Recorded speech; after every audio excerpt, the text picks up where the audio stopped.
વડોદરામાં કલાનુભૂતિ હું છું ગુજરાતી ઉત્સવની ભવ્ય ઉજવણી રંગબાપુના સુરોથી ભક્તો મંત્રમુગ્ધ થયા। સંસ્કારી નગરી વડોદરા ખાતે ગુજરાતની સમૃદ્ધ સંસ્કૃતિ, ભક્તિ અને સંગીતના અદ્ભુત સંગમરૂપ કલાનુભૂતિ હું છું ગુજરાતી સાંસ્કૃતિક આધ્યાત્મિક ઉત્સવનું ભવ્ય આયોજન કરવામાં આવ્યું હતું। વડોદરા મહાનગરપાલિકા અને સહયોગી સંસ્થાઓના ઉપક્રમે યોજાયેલા આ કાર્યક્રમથી સમગ્ર વાતાવરણ ભક્તિમય બની ગયું હતું। ગુજરાત વિધાનસભાના મુખ્ય દંડક બાલકૃષ્ણ શુક્લ દ્વારા આયોજિત આ વિશેષ કાર્યક્રમમાં પૂજ્ય શ્રી જગદીશાનંદજીના શ્રાય કંઠે ગુજરાતની આધ્યાત્મિક અને સાંસ્કૃતિક સંગીતમય સફર રજૂ કરવામાં આવી હતી। સંતવાણી, લોકસંગીત અને આધ્યાત્મક ભજનોની શાનદાર રજૂઆતે ઉપસ્થિત તમામ શ્રોતાઓ અને ભક્તોને મંત્રમુગ્ધ કરી દીધા હતા।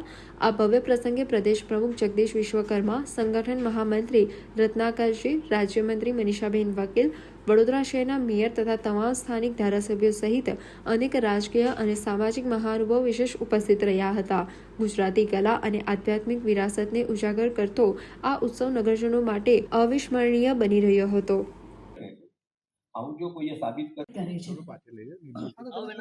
અને બસ આ ક્ષણની અંદર આપણે અગ્નિ દેવતાને સાક્ષાત વંદન કરીને એમના આવાહન સાથે પ્રાર્થના કરીએ કે દરેક જાતના અંધકારમાંથી આપણને જ્ઞાન સ્વરૂપ જ્યોતિ તરફ ઉર્ધ્વગતિ કરાવી અને ઉત્કૃષ્ટ જીવન તરફ આગળ લઈ જાય।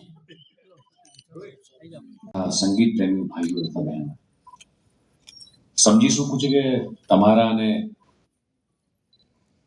આપણા પરમ પૂજ્ય સત્ય જગદીશજીની વચ્ચે હું વધારે સમય નહીં લઉં। તમે ને હું બંને જ બધા જ લોકો અહીંયા શૂન્ય થવા માટે આવ્યા છીએ અને આ શૂન્યની અંદર વધારે ખલેલ પહોંચાડવાનો પ્રયાસ હરગીઝ નહીં કરું। જીવનની અંદર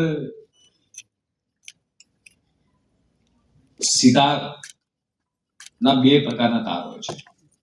એક ઉપરના 5 જે સ્ટ્રેન્ડ હોય છે એ 5, 6, 7 અલગ અલગ સિતાર વાઇઝ એના તાર હોય છે અને નીચેના તાર એ કહું છું ને।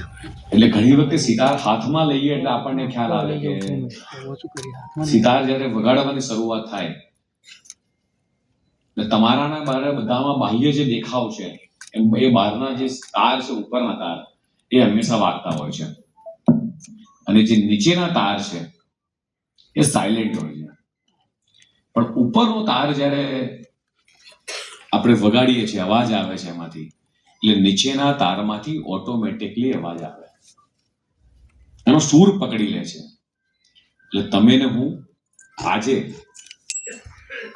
આ સિતાર સાંભળવા માટે આવ્યા છીએ, આપણા અંદરના અવાજને સાંભળવા, સમજવા અને શૂન્ય થવા માટે આવ્યા છીએ। એક વ્યક્તિને જગદીશજી મહારાજે પૂછ્યું કે ભાઈ તારી પાસે 84,600 રૂપિયા 400 રૂપિયા હોય અને કોક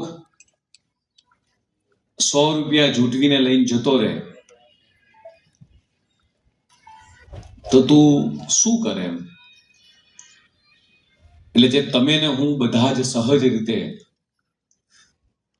બાકીના 84,300 રૂપિયાની ચિંતા કર્યા વગર પેલા 100 રૂપિયા પાછળ દોડીએ છીએ કે મારા 100 રૂપિયા કોક લૂંટીને લઈ ગયું, દોડીને લઈ ગયું। એવી જ રીતે આપણને રોજે રોજ